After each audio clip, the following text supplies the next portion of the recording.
Well, good morning, good evening, good afternoon, wherever you may be on planet Earth and beyond.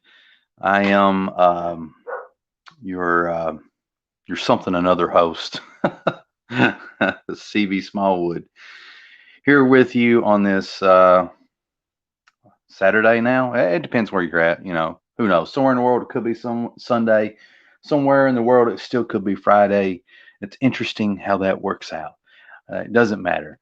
I just plan to draw a little bit, do a little bit of show and tell. I'm a big show and tell type of guy, and I just want to talk a little bit about the mental ideas and attitudes that there is when it comes to making comics, and the hurdles that we have to overcome, the hurdles that I have to overcome. And I feel like sometimes when I get into these inner demons, uh, I like to think that maybe it helps some of you. Not saying that any of you need help like I do, but in the slight chance that you do, I hope that some of my words, if it's just a phrase, even might make the difference in improving the quality of your life. I don't expect anything drastic, but if it helps you draw a little better, then my job is well done. Um, and again, sketching past midnight live for those that don't know. And yes, I'm still using StreamYard, and it looks like I may keep using StreamYard. My good old faithful and true platform I used there for the longest, Prism Live Studio. It just became more and more unstable since YouTube made a few changes, and it appears that they weren't able to keep up. And then also my internet connection may have something to do with it, but it is what it is. So let's get past all that gobbledygook of talk, and let's talk comics, okay? First of all, here's where I kind of left off. I got these top 3 panels of page 7 of the Wildcat Anthology of my contribution done. And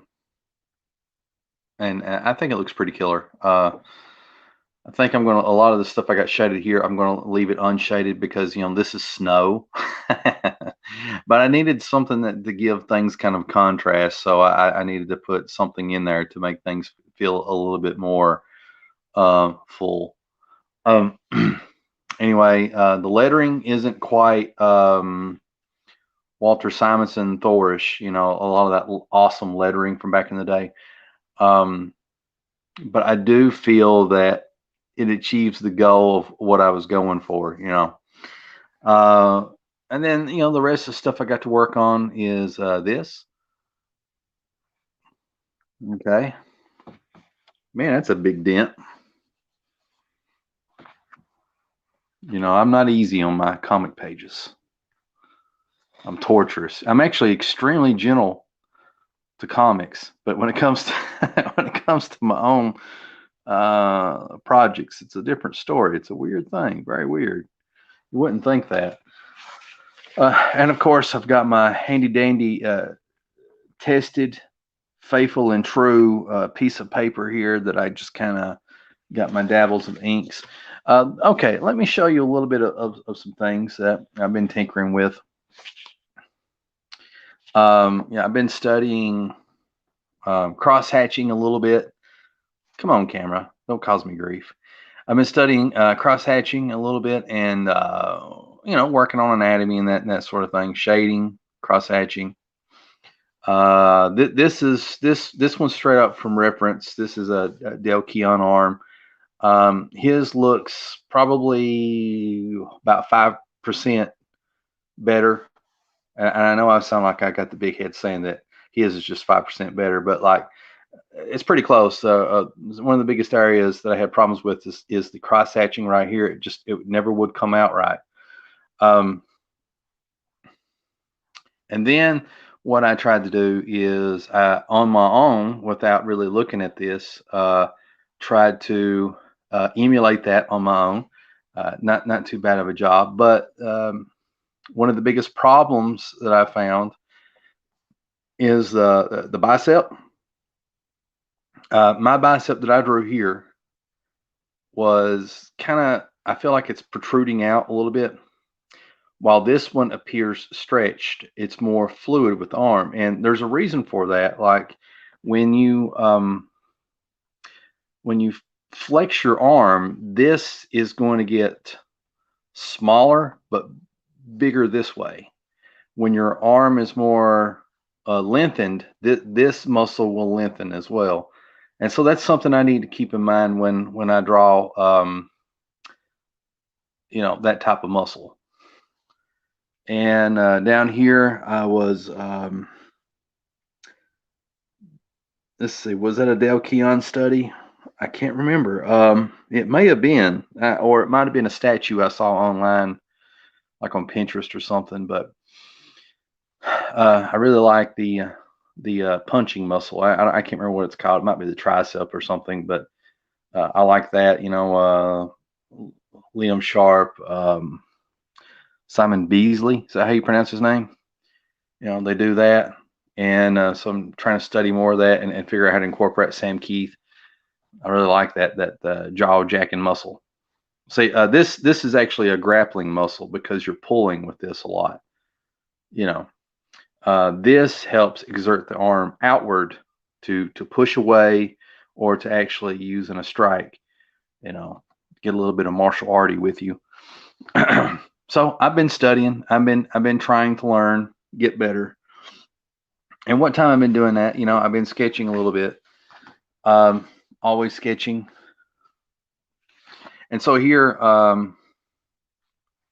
working on, this is in the Wildcat Dead Man Walking story that I'm working on. This is the fox's uncle, okay? And whenever I actually sit down and start really churning out those Wildcat pages and putting the story together, and hopefully one day you can have it in your hands and you're reading it and hopefully enjoying it. It's not a chore or anything. The guy I kind of have envisioned this as two people. The first guy, remember the guy in Ghost Rider who was the kind of like the, I don't like to use the word old, but the old sage that was helping Nicolas Cage. I can't think of his name right off, but he was also played the same type of role in Roundhouse, you know. And he was the wise guy that was at the bar that was talking to the dude in the Big Lebowski. And let's see. Let me read this comment here. We got somebody that might be on their way to bed, so I better say hello before it's too late. Nefarious writes, "What's up, CB? Just passing through on my way to bed and want to remind you that your art is great, and you just keep getting better. Rock on, Eddie Van Halen." That's right. If only I could do to comic book pages what Eddie Van Halen did to guitar, I can be doing pretty good. At least I like to think so. I hope so. But thank you for the extremely kind words, Nefarious. Yes, awesome. You've boosted my ego. I'm over the moon now. But anyway, this is the uncle. He's the sheriff, right? And so that guy that I was telling you about, I picture him, the way he looks and the way he sounds and talks.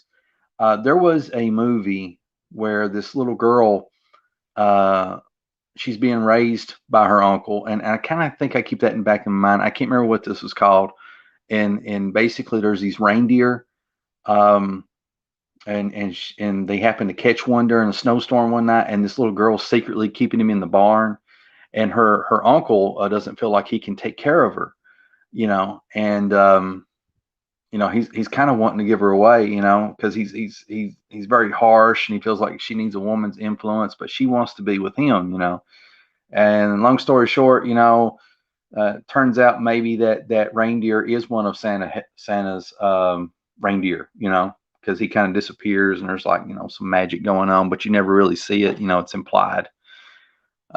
But yeah. Let's see. Nefarious says, "Have a good night, bro. You too. You too." Let's see. Um, So there's that. Been thinking a lot about that. So I'm pretty pumped about that stuff. So I'm doing character sketches, and let me point this out to you right quick. I don't know if yins uh, are big into my tips, but I'll offer them anyway. Something new that I discovered, and this has really helped me. Now, this doesn't work on all characters, but I think it could. But I'm not good enough to pull it off on every single character that I draw. But like, I feel like, especially if you're drawing men, um, just do a square, like a elongated square, and you can do different shapes to create different looks. If you want to be like a really artsy fartsy top of the line type of artist, and so get the eyes in there, right? Get the nose, being really crude here. Got the mouth. Oh shucks.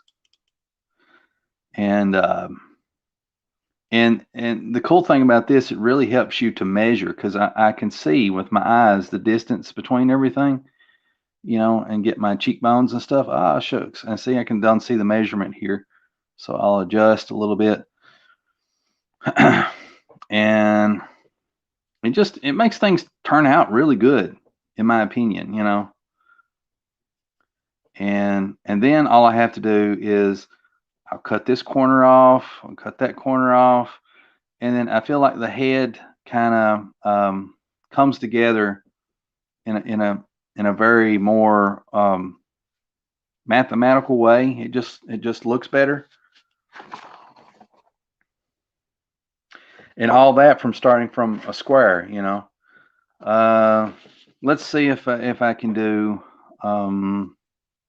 something goofy, caricature-ish type of dude using the long square to see how full of crap my uh, deal is here. Okay, so go up here, go up here. This may be a complete disaster, but we'll see. Drop this down a little bit more and give him more of a chin. Geez, maybe come out here and do that. It's a little off. Everything's a little off. Not too bad though. Kind of did like a troll. But it's just a focus camera. It's just a really cool way to get different types of looks. Okay. But anyway, that's my tip for the day. Other things I'm working on before we actually get to sketching past the midnight at the midnight hour. Can I show you something horrendous that I did? Is that okay? Something really terrible? Okay. Get ready for it. So, this is the terrible thing. Very terrible stuff. All right, here's what's terrible about it. If anyone questions it. So I took this original penciled and inked page that I did of the Incredible Hulk, and I was like, the reason I did this in the first place is because I love the Hulk, and I just kind of wanted to do something just selfish and fun for me. And I was pretty happy with how it turned out. It's not like mind-blowingly awesome or anything, but it tells a simple story. Hopefully, you know. And anyway, so I sat down, and one day I got some watercolors out, and I watercolored this whole thing. And I took some markers out and did some highlights with markers, and I messed up. I started highlighting with a marker these pants, and they turned a darker shade of purple than what I intended, and it kind of threw things off. Um, the coloring on this top page kind of went AWOL. It's mainly this, I think, throws it off the worst. Um, this red throws this panel off. Reason I put it in there is because I was wanting to show a shift in attitude other than just in his face. And so the color in the background is kind of supposed to be kind of reflective of his mood. Um, but anyway, I may color on this some more, just using like the color blue and just, splashing it over areas to see if I can do a neat effect with it.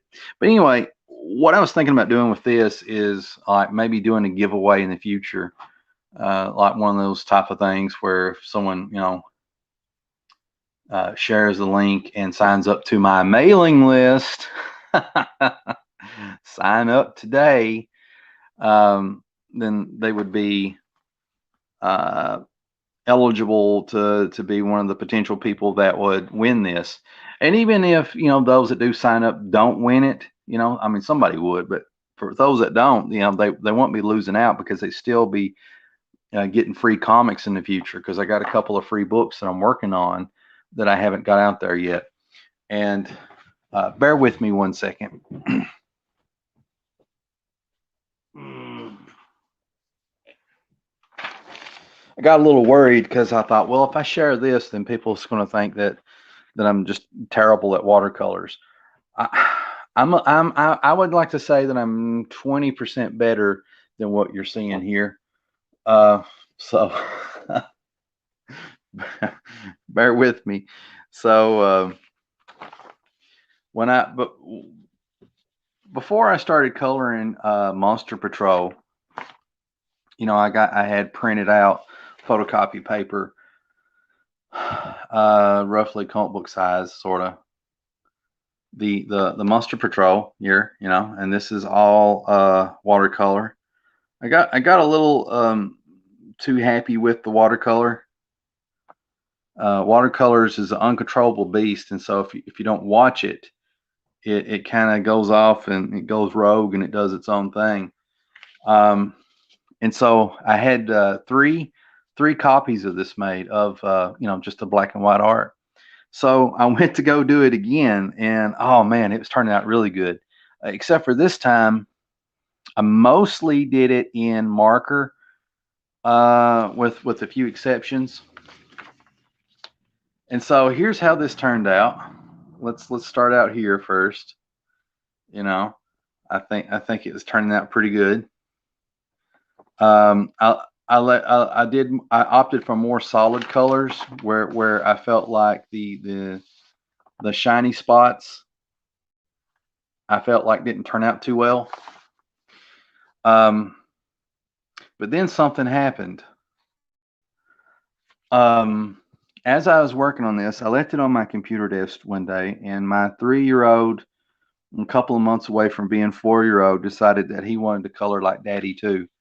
And this is his contribution. I'll keep this, even though it broke my heart at the time. I still appreciate his artistic endeavor. But it's just a reminder, don't leave your crap laying around because there's more than one artist in the house. So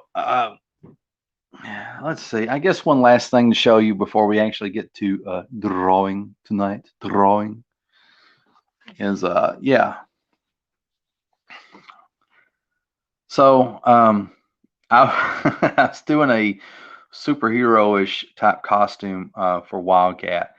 I know you can't really tell here the the lighting here is questionable, right? But the colors here is basically black and like a kind of a dark brown, type of color. And so some of you might be asking, oh, what, so this is going to be the new look for Wildcat? No, the way he looks right now is the way he looks. Um, but when Wildcat has things like flashbacks and stuff like that, or are they flashbacks? He doesn't really know what they are. That they're like flashbacks, or are they like false memories? Are they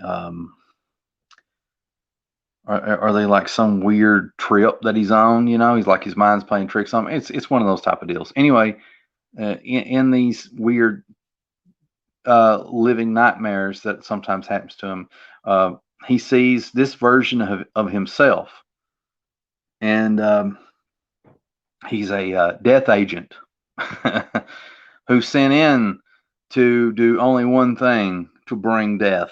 You know, so like I said, you know, I'm doing lots of work on trying to get the backstory of Wildcat and the Fox and all the surrounding cast figured out, like their past and their future, where I'm wanting to go with it. So that way, when I start to weave the story and leave the breadcrumbs and all the foreshadowing and stuff like that, like hopefully there'll be a big payoff. And it is a little bit overly ambitious because I'm a rookie writer, you know, with very very little stuff under my writing book writing repertoire. But I'm confident myself. Maybe it's overconfidence, but I'm willing to take that gamble. But the cool thing is, if I can just move my crap out of the way, when I do these other free books that I'm working on, Crimson Frog, when I go and do that hard case book that I'm working on, it gives me the chance to flex my writing muscles, to really figure things out, and hopefully get good. You know, maybe, you know, great may come along the way. You know, I'm not going to assume that's going to happen, but one can hope. You know, so in the title of today's video, and I know it's taken me like 20 minutes to get into it. Camera's not focusing. I'm going to have to pay attention to that. But in the title of today's video was the dangers of Inception. And some of you might have been like, what the hell is that? What is the danger of Inception? Well, I'm going to explain it to you. Hopefully the internet doesn't kick out as soon as I get into it, which it probably will. If it does, it is what it is. But I've always talked about one of my biggest problems is getting lost within my own mind, getting too caught up in where I want to go in life, where I want to be, what I want to achieve, and all this other stuff. Have you ever seen? I don't know if it's called The World of Walter Mitty, but there might be two old films. I know one for sure, and then there was the remake with Ben Stiller. Anyway, the remake with Ben Stiller, I actually really like that movie, and I feel like if they added an extra 10 to 15 minutes, that movie would have been great. I still enjoy the movie as is. I wonder if there's a director's cut, but stupid nose. All right, here's what this looks like so far. So, I wonder if I can bend this camera down just a little bit. Maybe that'll help it. Yeah, much better. Much better. Now we can see what I'm doing here. But anyway, I do the same thing that Walter Mitty does. You know, like if I get into confrontations with coworkers and the like, I always spend a lot of time in my head after it's done and over, thinking about how this should have played out, or how I should have said that, and all this other stuff, as opposed to actually saying what needed to be said. And this whole train of thought, this whole way of living, spills over into even the things that bring me happiness. You know, like comics. You know, shoulda, coulda, wouldas of how.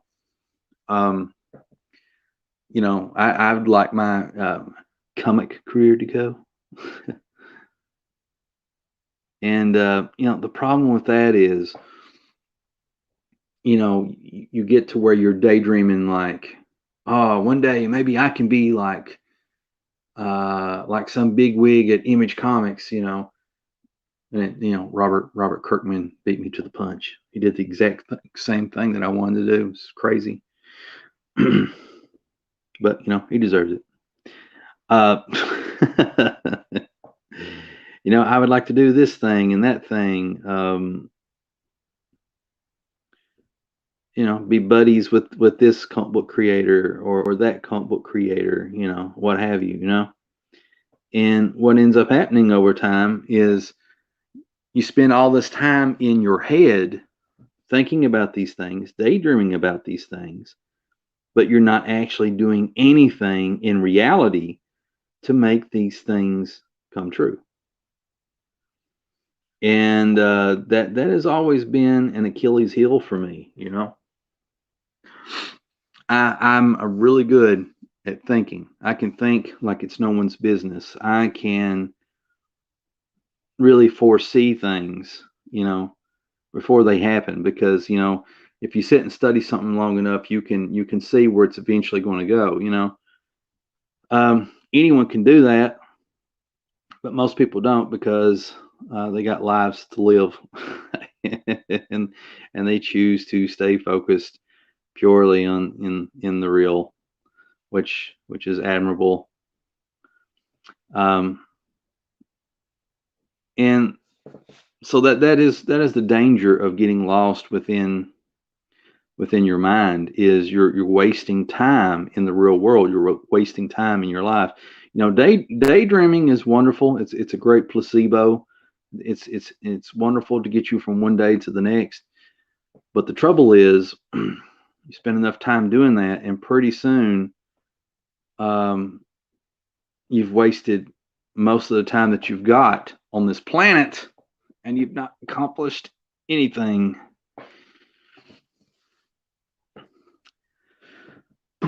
I need to get some brushes out, but then I'll get too happy and I'll muck it up.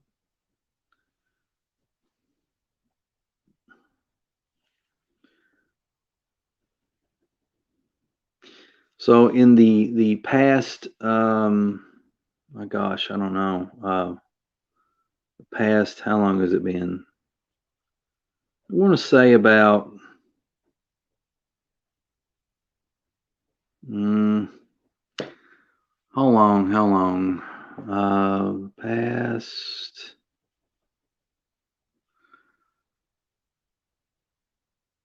3 years, maybe. Might be longer than that, actually. But just to play it safe, I want to say in the last 3 years, I've been really advocating not getting lost in your head, not going to that place, no matter how safe and comfortable it feels, where everything comes true and everything is right there. Um, because let me tell you something, you spend a lot of time daydreaming about your successes, daydreaming about where you want to be.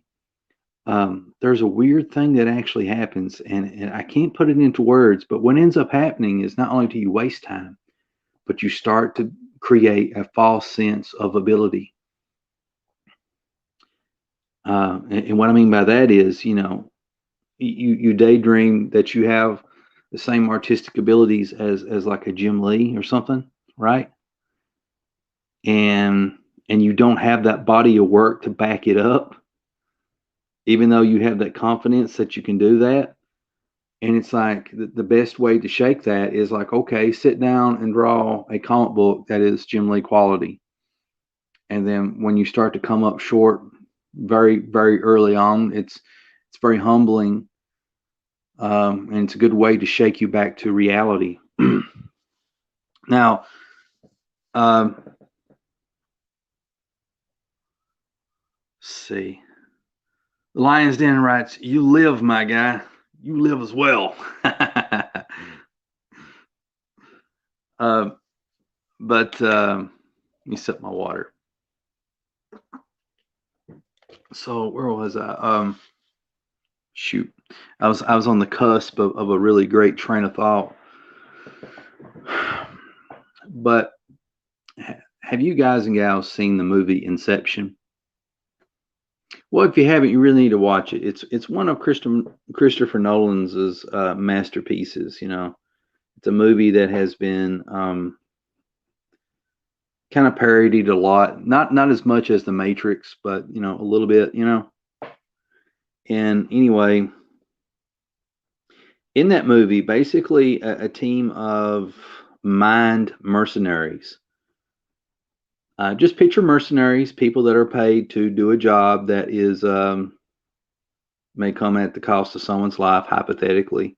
And instead of them doing something in the real world, they're actually going inside of your mind using some fancy technology, and they're trying to get information from you that is reliable, that is true, that is worth a lot of money. Okay. So they're able to get in your mind and get this information. But the thing is, the deeper you go into someone's mind, the more you can get lost and get confused as to what reality actually is.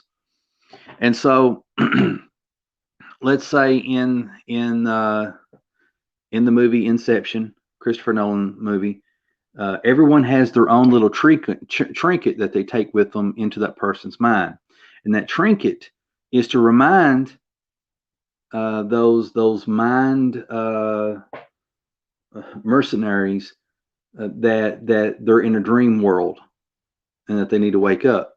So hypothetically, this eraser would be like a trinket, a reminder that this is this world's fake, but this is real, and I need to wake up back to reality. So if you've not watched it, you need to do so. It's a good movie. It's a great movie. Anyway, figure out how to do the hand here. Let's see. Thumb would probably be around here, I guess. Let's claw him out. I'm going to kind of cheat because I need to get stuff done, so I'm not going to worry about all these digits.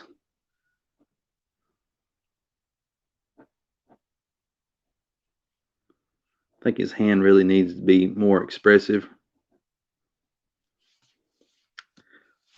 But there it is. That's how I roll. I don't mess around. Get in a little closer, camera. Let's see. Yeah, we're in real close now. Phew, I'm getting hot. So, in the past 3 or 4 years, I've been harping on everybody: do not get lost in your mind, because you don't want to waste time. And just as worse, you spend so much time in your mind daydreaming about creating Jim Lee quality art, Dale Keown quality art, and then eventually you create this false sense of reality. I got to move this camera up. I can't. I'm having to look through the camera to draw. It's kind of throwing me off a little bit. And yeah, you really start to create this false sense of belief in yourself. It's not true. You don't have that body of work to back up this overconfidence. And you should be a little bit confident, but not to the point to where it's delusional, where it's unhealthy type of illusion.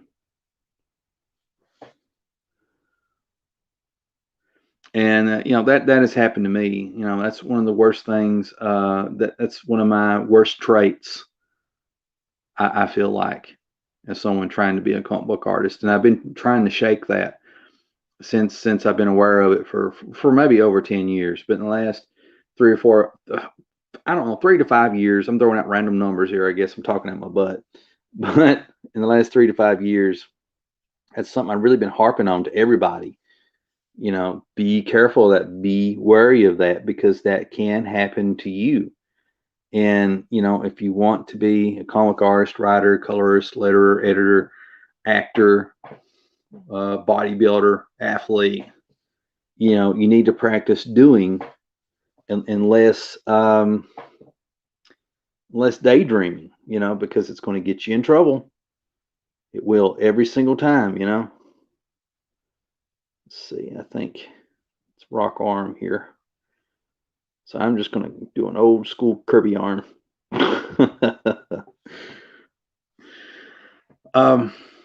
Which leads me to an interesting train of thought, and you may find this fascinating, or you might not. But about a couple of weeks ago, I think, I happened upon a live stream by this kid who, and I say kid respectfully, you know, but I'm just trying to, you know, lay the groundwork here, okay? But this kid who is pretty good, he's pretty good, and he's actually had an Indiegogo campaign that was successful. He raised, might have been over $2,000. I'm not for sure, which is really good. You know, a lot of people don't actually fund their Indiegogos, or maybe that's just me being delusional and trying to make up for my own failures. I don't know, but I really do feel that that's a thing, though. A lot of people, you know, struggle to get funded, and he was able to do it on his first try, or his first, you know, whack, you know. And I'll explain why this is relevant to what I'm talking about. Okay. Um, but basically, this kid, you know, he's got his own YouTube YouTube channel. It's slowly growing. He's got about uh, over 50 subscribers. Pretty good for somebody just starting out. Really good. And I was watching him, you know, working on the colors of this piece that he was doing. It was some fan art, right? And I was watching him do this, the colors, and the colors were really good. I don't want you to think like they were mind-blowingly awesome, but they were solid. He was doing some solid colors. And I'm sorry that I'm sniffing. It's like my nose just feels ticklish, all funny, you know, that type of deal. But anyway, uh, he's really good. You know, his art right now, I would say that his art, skill level wise, like if it was the 90s, he might not be able. They would they probably, a lot of people probably wouldn't hire him to work. That they would say that he's not ready yet. But he's got such a good, strong foundation. He's got such a good grasp on storytelling, a good grasp on anatomy overall. It's like he's almost there. He's right on the cusp of a major breakthrough. Now, the thing is, he's just turned 16. Just turned 16. And wow. And he is already so ahead of the curve. And I just find that fascinating and awe-inspiring, you know. I mean, just imagine all that time, you know, that he has to become, I hate how that turned out, to become who he needs to be, who he needs to be. He's got that time, you know, to do that.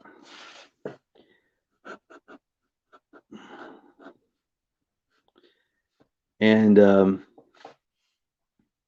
as I was watching this live stream, and you know, people offering him advice and stuff like that, and I'm purposely being vague, and I'm trying to leave his name out of it because um, not because I want to say bad things about him. I'm not going to say anything bad about him. This is more about me, you know. This is bad things about me. And I just think this is a fascinating psychological thing. You know, you take it for what it's worth.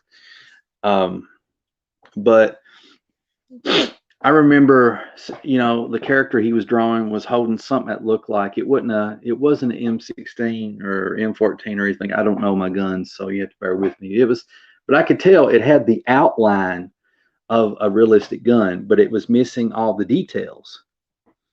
Now, knowing how people are, it's not going to fly with most people. They want to see the details on the gun. The gun doesn't have to be the most decorated thing in the room, you know. But the thing is, if you're going to draw a gun or anything like that, that's straight out of real life that people recognize, you have to put a lot of effort into making it as realistic as possible, because people are nitpicky about that type of thing. They really are, you know. And you know, so if you draw really, you know, guns that are based off of real guns and they don't look like real guns, people's going to let you know about it. You know, they're going to ruin your birthday. There's a story where Rob Liefeld was at a comic book convention, and he was watching these guys, hunters, Marines, people that was in the army and different branches of the military and stuff like that, gun enthusiasts that were walking up to Jim Lee back when he used to work on the Punisher, and they was like praising Jim Lee because how well he could render weapons, and how they were correct, and he put all the right mechanisms in the right place and stuff like that. I mean, people pay attention to that sort of thing, you know. And I guess I'll just kind of do this a little bit here, shade that in. I don't know.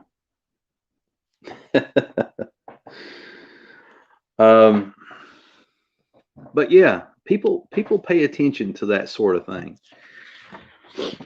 And so if you draw, you know, Rob Liefeld, what he learned is, like, you know, he didn't know if he could really compete with that. And so he started making up his own made up guns. I don't know what you call his guns, just Liefeldian plasma rifles or something, you know. He just came up with his own gun, so that way no one can criticize him for how he draws guns, because he invented the guns that you see, you know. So, you know, he can't possibly go wrong. I'm not going to ink this panel because I'm thinking deeply about it. I think I may ink this a little bit. I need to zoom out a little bit there.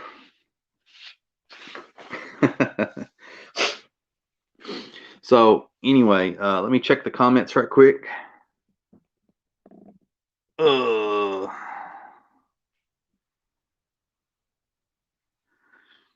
Let's see. Jeremy Burtz writes, NTM Comics. Damn you, Jeremy. Shut your mouth. AR-15. Abe says, hey, y'all. But anyway, on my super secret story here, that's more about me. So this kid is drawing the gun, right? And I pointed out, hey, add some details to that gun. Now, I couldn't articulate everything that I just articulated to you guys about the gun, right? In that way, because you have to type all that stuff up in the comments, you know, and you're only allowed so many characters and that sort of thing, right? And so, you know, I typed up the best I could, and the crazy thing is, he listened to what I had to say. He had a slight reluctance, and he just started working on it. And when he started adding the details of the gun looked great. I mean, he could have always added more details, but what he added was enough to, I feel like it would have pleased anybody. And the gun turned out looking really good, and it made everything else in that fan art piece that he was doing look fantastic. You know, because now there wasn't this glaring thing that was kind of like left unfinished looking. Now it is all kind of, you know, well put together. And speaking of unfinished looking, I want to add maybe a little bit more shadow here. I don't know if that'll work or not. So anyway, and I apologize about this glare. It can't be helped. It's just one of these things. We'll lift up the paper there. There we go. I just need to scoot it down more. So anyway, I was telling him that, And see, and other people were giving him tips too. And then within seconds, he was implementing that information, taking it in, weighing it in his head, and putting it into action. And let me tell you something about that. That is freaking scary. That is scary. Now, some of you be like, CB, what is so scary about that? That is the difference between a pro and an unpro, in my opinion. That's just my opinion. Someone that is able to take information, weigh it in their head, and put it to action, to put it to practice. Oh my God, that is a force to reckon with. And this kid just turned 16, and and there was one other thing that I was impressed with, and it doesn't have anything really to do with where I'm going at with this story, but I'll throw that in anyway. I mentioned like, he should try to do the 100 Days of Making Comics challenge. And again, it's one of these things like you're only allowed so many characters in to comment in a post. But I thought it'd be beneficial for him, to meet a lot of cool people and make friends and network and stuff. And I made the pitch to him, and that kind of went over. He's open minded to it. But he did mention though he couldn't do Sundays because he goes to church on Sundays, and I think he kind of observed Sunday as a holy day. Now some people do the Saturday, some people do Sundays, and I'm not going to get into all that. But the point is, he was hard set that Sundays was a no go for him, and I wasn't trying to sell him on Sundays, and I tried to tell him like, 100 Days of Making Comics challenge, you do the challenge the way you want to do it. Now, other people may say different, but 100 Days of Making Comics challenge is about the person that's doing the challenge, not about everybody else. And sometimes people forget that. And I hope he does take it up one day, but then again, if it conflicts with his goals, I understand. But anyway, I was impressed with that, because a 16-year-old was not swayed by an adult or somebody in their comment section to bend something that's personal to them. I don't know. I'm not putting it in the right words, but I was really impressed with that. Not that I'm somebody that anyone should like, oh, CB's impressed with this filler. I don't mean it like that. I'm nobody special, but I was impressed with that. He's done something else that was interesting too. And I promise I'll build up to the dangers of the inception of the mind point. Okay, I really will. I'll get to the point. He was on the same kid who I will call the prodigy, because I really do believe he is a prodigy. He was on not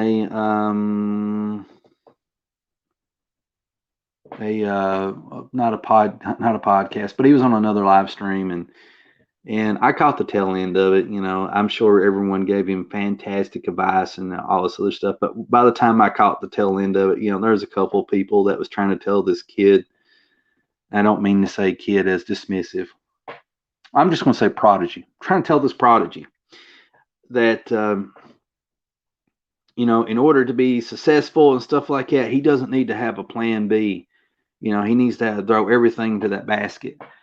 Come hell or high water, and what they were talking about was loosely in reference to the fact that he's wanting to go to school. I don't know if it was to go into engineering or something like that. And there's merit to what they're saying. There really is. But the advice that you give to an adult is not going to be the same advice that you're going to give a child. And I say that respectfully. Because I think that would be the advice that I would give an adult, because when you're off on your own, you're making your own choices, and you're willing to sacrifice to get what you want in life and stuff like that, because that's what it takes. Then sometimes it's good not to have a plan B, because you got to be willing to fail. You got to be willing to fall flat on your face, you know? And, you know, that's what those guys were trying to tell him. But here's the thing, you know, um, for him, I don't feel like that was the right advice to give him, because where he's young, let's say like he goes and he gets his degree, and I don't know how long it takes to get an engineering degree, probably like a million years, like like becoming a doctor. But sometime in his 20s, he should be graduated from college, I would assume. And he still has plenty of time to go hell or high water with pursuing comics. And he'll have that degree always sitting underneath his butt, you know, as a safety net, I guess, or whatever. You know, the comic book industry is not what it used to be, and it keeps changing, and not in a good way. And it's shrinking. It's getting smaller. It's not getting bigger. It's getting smaller. And I don't know. I think they gave him the wrong advice there. And I was impressed with how he stood his ground. He's like, "Nah, guys, I'm going to go to school." I thought that was funny. That was pretty cool. Now, having said that, I'm not trying to put those guys down that was trying to give him advice. You know, they had their hearts in the right place, and who knows? Maybe they're right. Maybe I'm the one that's wrong. You know, uh, but you know, that's just kind of how I feel about it, right? But I was impressed with how this 16-year-old was on a live stream, you know, with his face on camera, with, I don't know, 4 or 5 other adults, you know, and really, really laying on the pressure. And the thing is, the reason that they're laying it thick on him is because they see the same thing that I do. They see the prodigy. And I guess everybody wants to get a hold of the prodigy as he's getting started out, and like and guide him, make him their disciple, or, or something like that. I don't know. So anyway, let me look at the comments. Da, da, da, da. James Roa says, "Just passing through and enjoying your work. Great stuff." Well, thanks, James. I'm glad you passed through. I hope you watched the replay, or at least, hell, I'm just glad you passed through anyway, whether you watch the replay or not. Thank you. Let me get my mind focused. I kind of lost train of thought. I'm bad for that. Okay, so now we're starting to get back on track, okay? The dangers of the inception of the mind. So when this kid back on his own live stream was working on this fan art piece that he was doing, and he's kicking butt on it, and he was listening to everybody, taking their advice, and he was doing something that's, you know, very rare. He was listening, weighing his options, you know, kind of calculating things in his mind, and then he was putting it to action almost instantly. And that really is kind of a rare thing, because most people don't want to listen. You know, most people want to hold on to what they think and what they believe, and sometimes that pays off. Most of the time, it doesn't. But you know, sometimes you got to trust your gut, and then, you know, other times you got to listen, and it's a hard thing to teach. You know, when is the time to listen, and when is the time to trust your gut? You know, because you could be wrong, and it's just one of these things that you just have to develop and figure out on your own. That's something harder to teach, in my opinion. And I really do feel that this prodigy has that. He has that ability. And if I was a villain, I would have to destroy him because of what he could potentially become. Oh boy, I really don't. I really hope he doesn't ever listen to this live stream because I don't want him to get the big head. You know, oh, that'd be the worst thing that would happen. Get the big head. You know, because the big head is the path to Inception. The big head is the path to Walter Mitty and daydreaming, and daydreaming is the path to wasted time. So anyway, then I was wanting to give him a tip about this cool coloring thing that I had learned like a couple months ago. Like you can take the color, let's say like you're coloring a piece and you got all your flats laid down, right? And and you can take and say like you take the color blue, open up a new layer and drop that color down, and then just erase whatever you want to highlight. Say like everything's you got this is all colored. You add a layer on top of it, and it's the color blue. And then you just like erase whatever you want to highlight. And oh man, it looks so pimping. It makes it look like you know what you're doing. It is awesome. It is phenomenal. It's game changer. And I was trying to give him that tip, and then I was watching him as he was coloring, and he already knew it. He already freaking knew it. And it got me thinking. Oh boy, and that's the problem when you start thinking. It gives you trouble. But it got me thinking. I started doing some math in my head, some mathematics, some good old mathematics. Okay, so he's 16 and he told me that he learned this trick on how to color this piece in a certain way a week ago. Okay. I am in the above 30s and I learned to use this trick several months ago. So there's like this big disparity in time and space, quantum physics. I started thinking about that. So that next day, it really troubled me the more I thought about it. And I was thinking, like, oh man, that's such a big time disparity. I mean, like, I've wasted so much time. And here's this prodigy.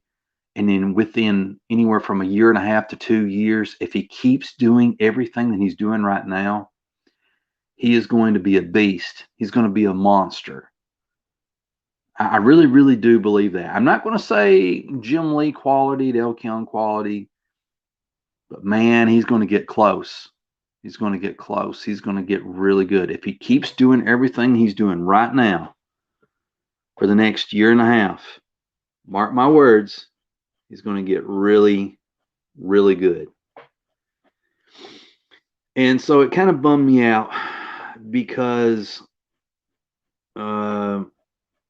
and I shouldn't have internalized this and made it a me issue, but the narcissist in me would not allow it to be otherwise. Uh,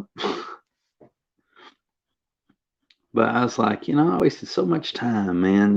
Like I could have been doing this and that, and what's wrong with me? What's my malfunction?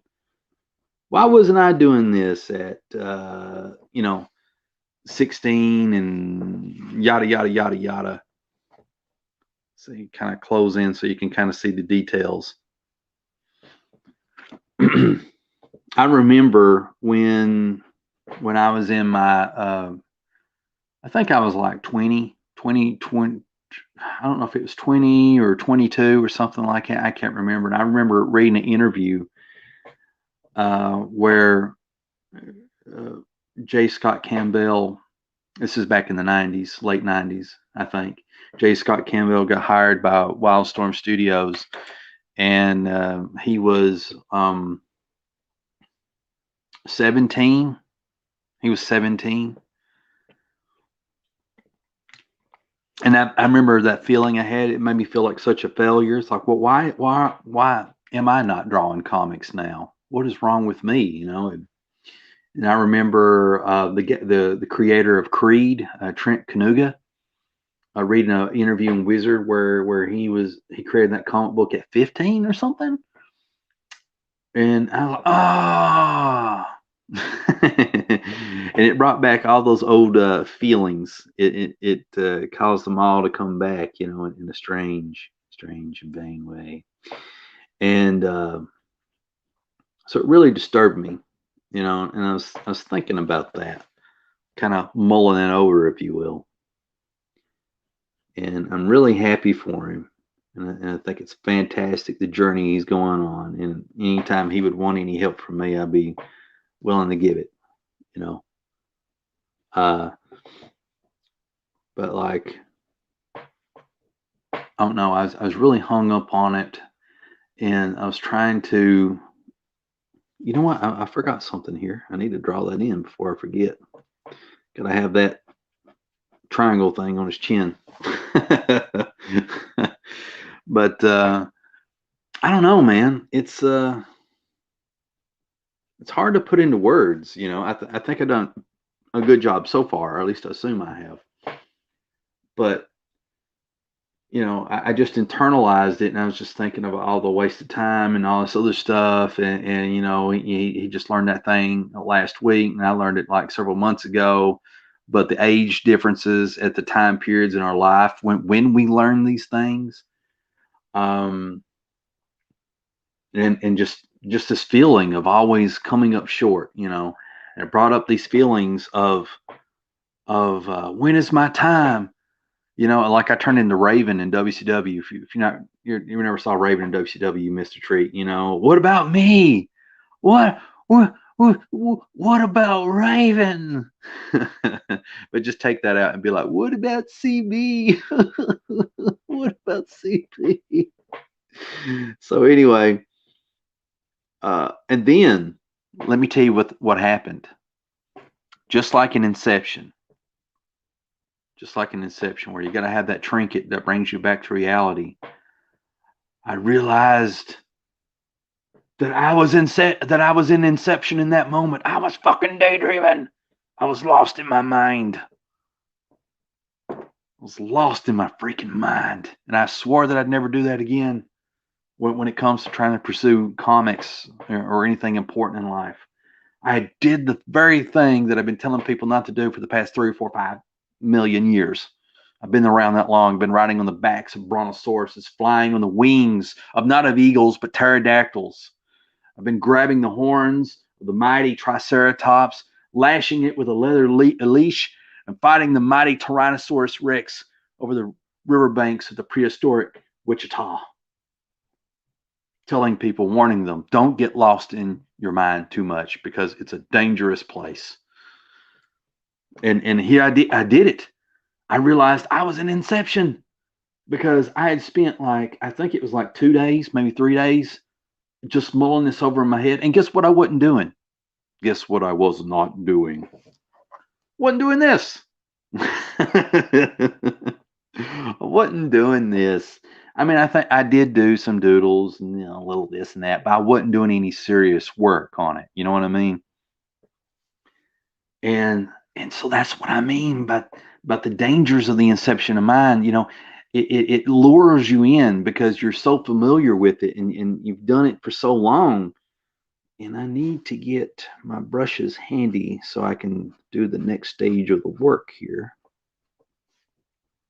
I'm glad I'm using my ink pen right now because if I get too happy with a brush, I find for me personally that using a brush on a face is a good way to mess it up.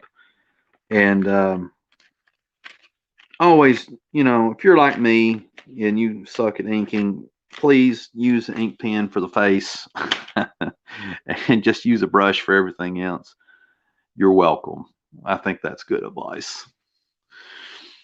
All right, get my brush handy, so bear with me, sipping water as I go. But yeah, that I know it really sounds stupid, guys. I know it really does. But I'm trying to open this thing. It's hard, but trying to overcome the inception of the mind is such a big hurdle for me. And for years, it has always been about positive things that have trapped me in my mind, kept me from making progress in my life toward my goals, especially when it comes to making comics. But here was something that was negative, that was dwelling in my mind, comparing myself to a prodigy who's well on his way if he just keeps doing what he's doing. Mark my words, a year and a half to 2 years, I think he'll be really something. He's going to get really good because he's able to listen, take advice in, has a good head on his shoulders, and he seems like he's got a good work ethic. And all those things was stuff I didn't have at 16. And I didn't develop a lot of those things till like close to 30. So that's another that's another thing to keep in mind. So let's see. Let me go ahead and start to muck this up a little bit. So yeah, that's what I mean by the dangers of the inception of the mind. And guys and gals, I really believe that it's okay to compare yourself to others, because sometimes you have to see where you're coming up short to remind yourself of how far you got to go and what more you need to do to get there. But if it becomes emotionally destructive, you need to remind yourself that you're not this person or that person. You're you, and you're on your own path. And the only way to get good at what you're doing is to go and do a lot. Because it's not always about the speed at which you go at a race. Sometimes it's about whether or not you finish the race. And you got to be in it to win it. You got to be in it to win it. And I'm in it to win it. Or at least I like to think so. We'll see. We'll see how it pans out. But I'm really impressed with this prodigy. I think he's going to do great. He's got a good attitude. And I want to tell this story for a little while, but my freaking internet has been, you know how it is. You know my sob story about my internet.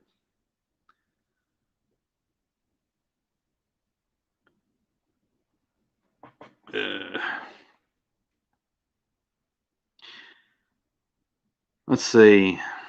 Let me answer some of these comments. Chabam, Lions Den writes, I'm someone that started with no blueprint to start with drawing, and found out that my mom's uncle was a great artist. So I felt, without knowing him, I had his drawing spirit. That's pretty cool. I've met people that have had musicians in their family or artists in their family whom they've never known, and these people, these friends of mine, have been artistic or musically inclined themselves. So I forgot what it's called, but there's actually, like, there used to be scientific studies on inherited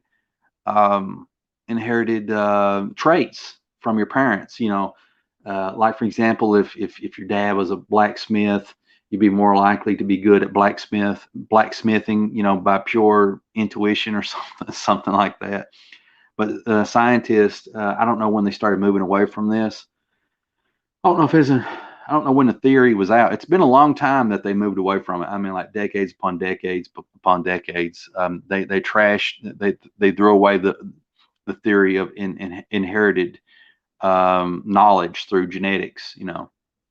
But I still believe it's true. It might not be like I don't know what I'm trying to say. It might not be as strong as people in olden times used to believe, but I do think there is merit to that. Lions Den writes, with that at 15, I find it funny on how I was drawing a lady on paper in class, not art class, with people going, wow, but I was disappointed for not getting the head and face right. So, when did you learn you like the drawing of art? You like drawing art? Okay. Well, I'll answer that question in just 1 second. I got one more thing to say about the prodigy. The prodigy. When I came out of my inception, and I've got my little trinket here to bring me back to reality and kind of rub it, come back, get out of the mind. um, but when I came back to reality, I remember talking to my buddy Will Avenger, and we had a conversation about it. And I was telling him about my realization that I didn't even know that I was in Inception. You know, that's my, I guess, my new name for, you know, daydreaming, you know, or going to a weird place where you're not actually making comics, you're wasting time. But I was like, I didn't even know I was in Inception. But then I came out of it and stuff, and I was telling him about the Prodigy and you know how I expect big things from this kid if he just keeps at it, you know. And he pointed out something to me, and it's not a derogatory thing at all, but he's like, you know, this Prodigy had things that me and you didn't have growing up. Go on. Yeah. He's like, yeah. You know, he's talking about like me and him did not have anyone to show us to do any of the stuff. You know, we didn't live anywhere near comic book conventions. Um, so you know, we couldn't. You know, we don't live on the East Coast or West Coast where a lot of these comic book professionals live. All we had was Wizard magazine in our own intuition, and a lot of times we just kind of, you know, came up short. You know, and had we, you know, had access to these people, who knows? You know. And so that was a great point that he made, you know, because right now you can literally get online and talk to any comic book creator that you want, you know, and a lot of these people are pretty friendly. They'll actually talk back with you, you know. Uh, don't bring up politics though; it's a big no-no. They'll turn into an enemy overnight. And why would you want to bring up politics anyway? It's weird. But uh, hang on a second. My son's woke up from his sleep. Bear with me. Entertain yourselves in the chat. I'll be right back.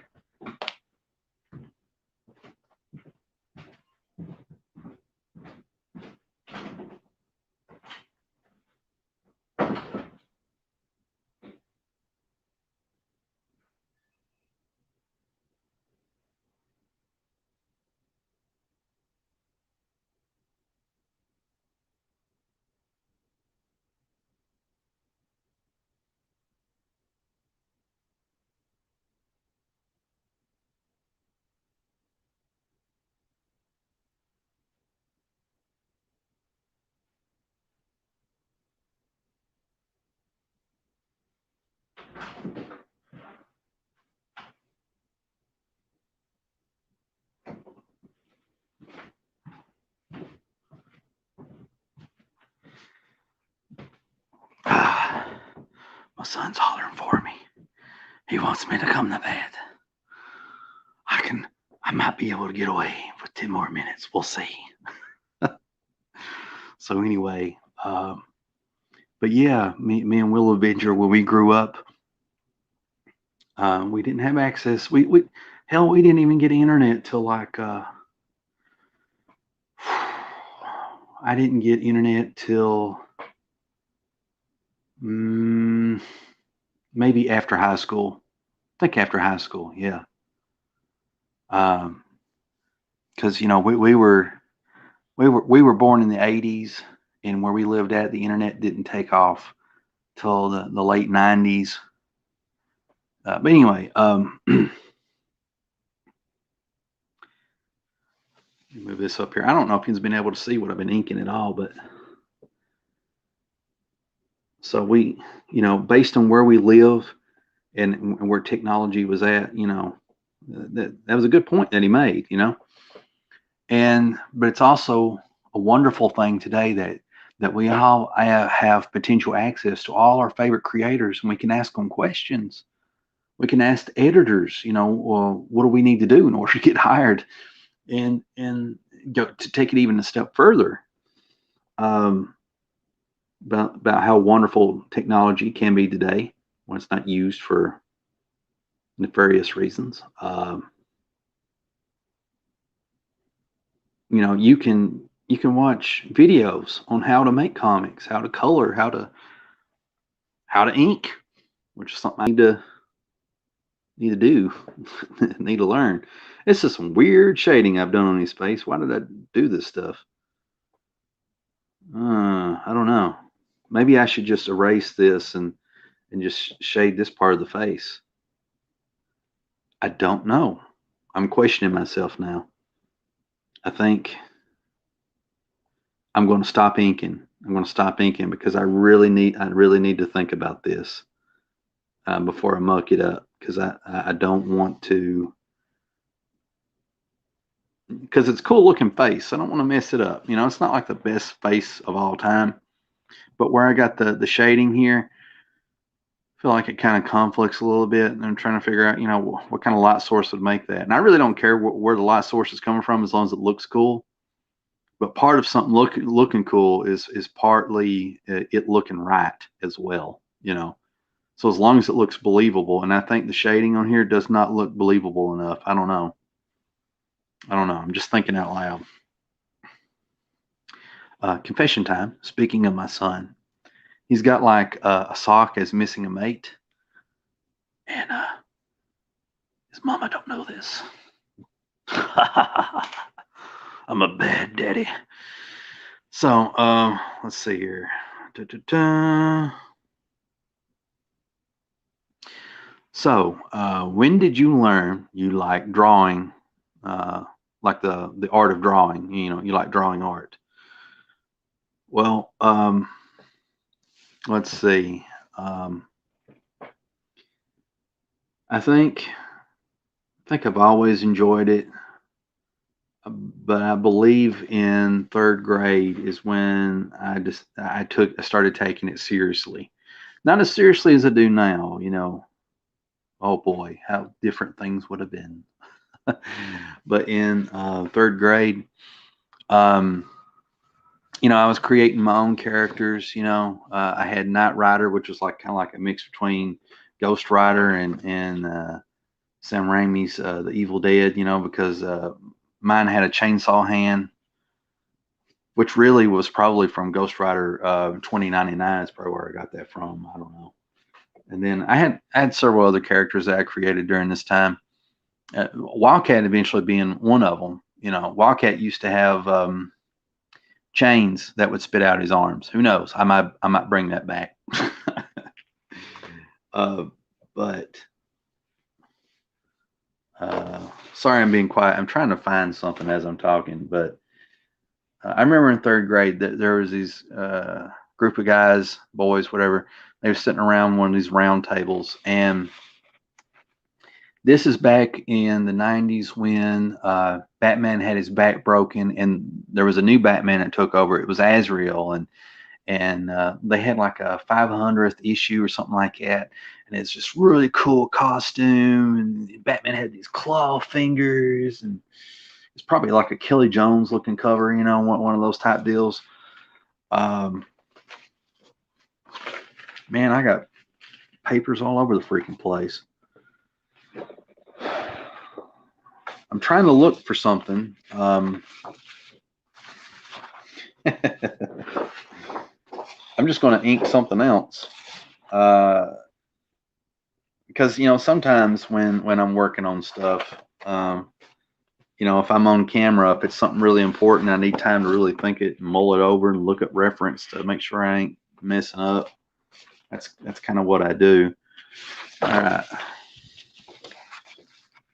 Bye bye, Wildcat Page. Bam, bam, bam. Okay. So there was back in third grade, there was these boys huddled around this table, and they had like this Batman coloring book that was, black and white. Of course, it's a coloring book, and they were just like tracing Batman, and they were making their own Batman comic, and it was really cool. And the only guy who could actually draw in class, me, was not invited to be part of it. And I was like, "Hey guys, can I, draw?" And I was like, "No, they is one of these weird things, like we're full here. We've there's no room. There's no room." So I was not permitted to be part of that project. Wes, I've never forgotten. I'll never forget. But anyway, I remember, that was like that, and also getting a big box set of Spawn comics that came in this big black box that was sold at Walmart, and it had I think it had a VHS episode with it, and it was where Todd McFarlane talked about how comics were made. And actually, at one point in my life, I memorized that speech he gave verbatim, and I gave it. Having watched that video many times, like some 6 or 7 years later, like in middle school or something like that. I can't remember. Anyway, probably actually need to draw a little bit. So let's see here. I think it's safe to do maybe some ink in here, so I feel comfortable with that. Probably shouldn't need to kind of do more of what I'm doing, but hey, I'm a rebel. And I remember watching that Todd McFarlane video, and it's fantastic. You can find it on YouTube now. Maybe it'll inspire all of you the same way it did me, if it hasn't already. And whenever I do have the first issue or whatever Wildcat published, I want to do like a thing where I want to give him a tribute for inspiring me and helping me realize that this was something that I wanted to do for the rest of my life. And so I hope I get the chance to do that, and I will get the chance to do that because I'm so spiteful that I'll keep doing this, regardless if if the forces that be are fighting against me. I'll still etch in stone some Wildcat drawings in defiance. And maybe one day somebody will see my cave paintings of Wildcat and be like, hey, he could have been somebody. And they'll take pictures of it and sell it at auction. But yeah, that's kind of when it hit me, something around third grade, was drawing a lot of Godzilla type stuff, and different things. And if you want to go deeper with it, since I'm being very psychological these days, seemed like my father was actually a really good artist. He had painted like Mickey Mouse and Pluto, Goofy. Might have did Donald Duck. He painted them in what was my room at one point at my grandparents' house. And I remember seeing old drawings that he had growing up, and my daddy, he had he left when I was about 3 years old, and so I grew up without a father. And psychologically, I think we tend to grasp on things that are familiar, things that reminds us of where we come from and stuff like that. And that might have been even the earlier beginnings of me being interested in art. So there's that too. So it's just it's a weird thing. I mean, I can go really deep with it if you just want me to, but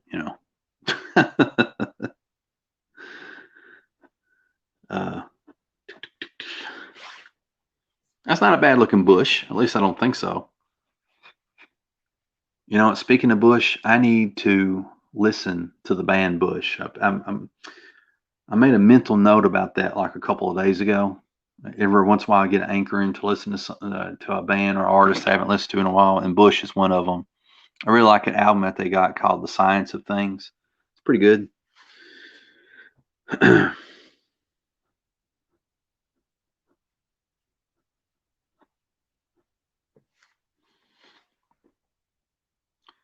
Okay. Let's see. Lions Den writes, "Go see the mangaka named." Yeah, he didn't get to finish writing his comment. I'm sure it's coming. It's coming. It's on its way. Here we go. One's art for One Punch Man webcomic, because if he can do it, then anyone can. I know. I love One Punch Man, and and I've seemed like I downloaded like the first like trade paperback, and I don't know if it's the same guy or not that you're talking about, but I remember being blown away with the art, thinking it's pretty good. It's really good stuff. And actually, the as far as that manga trade that I downloaded, it's like they followed the exact same beat and feel of that comic, and did it into animation. I thought that was really impressive. Uh,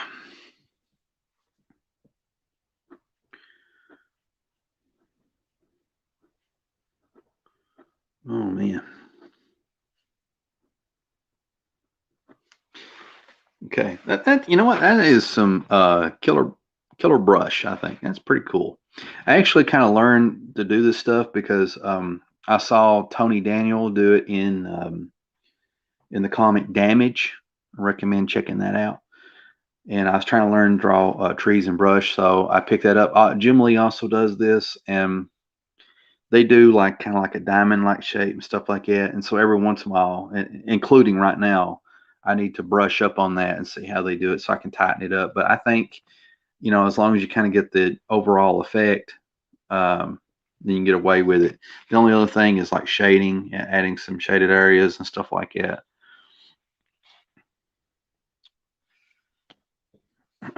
So let me ask you all. I think my son's fell back asleep. If he hollers at me again, I'll have to leave, or he's going to whoop his daddy. But as long as he's asleep, we're still golden. But I have 10% on my phone.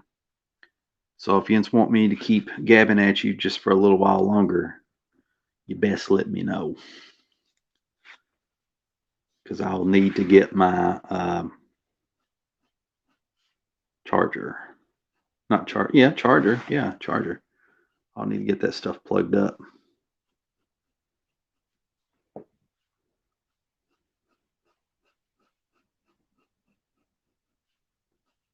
Right now, what I'm inking, for those of you that are wondering, this is a, what page is this? Page 3. Yeah, I think this is page 3 of the hard case story that I'm working on.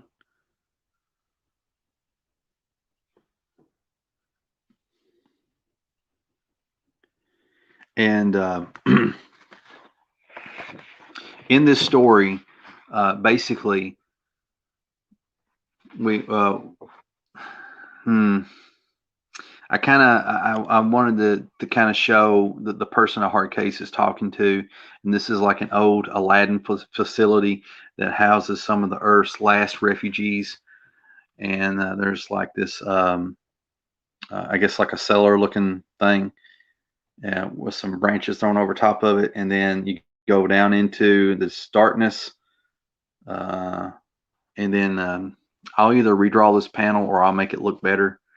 But it's kind of heavily guarded type of door, steel door, whatever.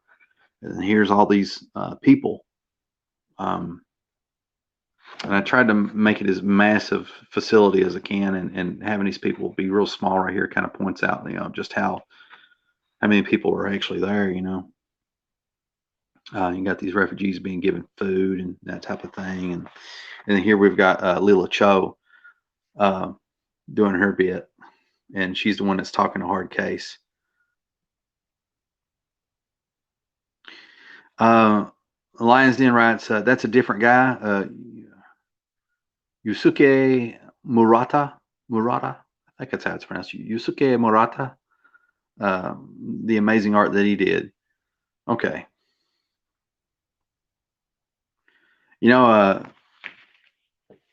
When it comes to being inspired, the guy who drew Kamui, I always, his art is just so loose and basic, but like it has like a detailed charm to it. I feel like if it really inspires you to like, hey, if this guy can do it, anyone can. So maybe it has a similar vibe to that guy that you're talking about.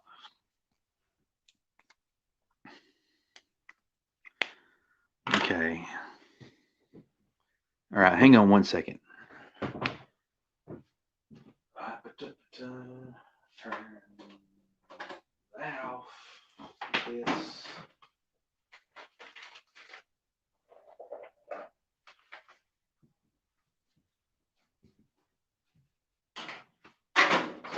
Plug this up.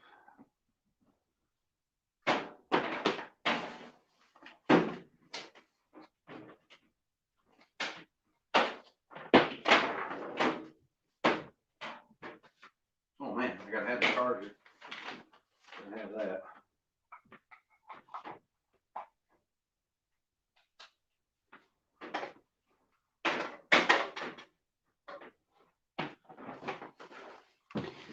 Okay.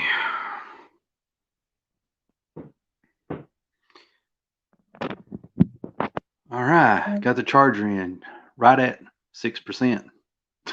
So I'm rocking. He's never did tell me if he's wanting me to keep live streaming or not, so I'll do it a little bit longer. So, in this live stream, I've gotten deep, I've gotten personal, and hope it wasn't too weird for you all. I don't know. Sometimes when I do these live streams, not all the time, I always think to myself, this is the one where I went too far, where I went and been too honest. And I have to remind myself that the world's not an honest place. A lot of people are scared of honesty. A lot of people are frightened by it and put off by it. And there's people that even think that honesty is weird. Where I live at, everyone wears these masks and they pretend to be people that they're not.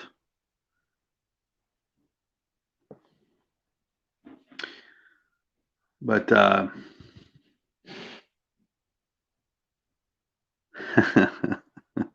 everybody's stirring in the house. But it's just a weird thing, I wonder if it's like that everywhere. But it took me a long time to learn that not everyone lives by the idea of you're innocent till you're proven guilty. You are who you say you are. I mean, if some of you told me that you've been to the moon, I'll believe you, because why not? Unless I see evidence to the contrary, why wouldn't I?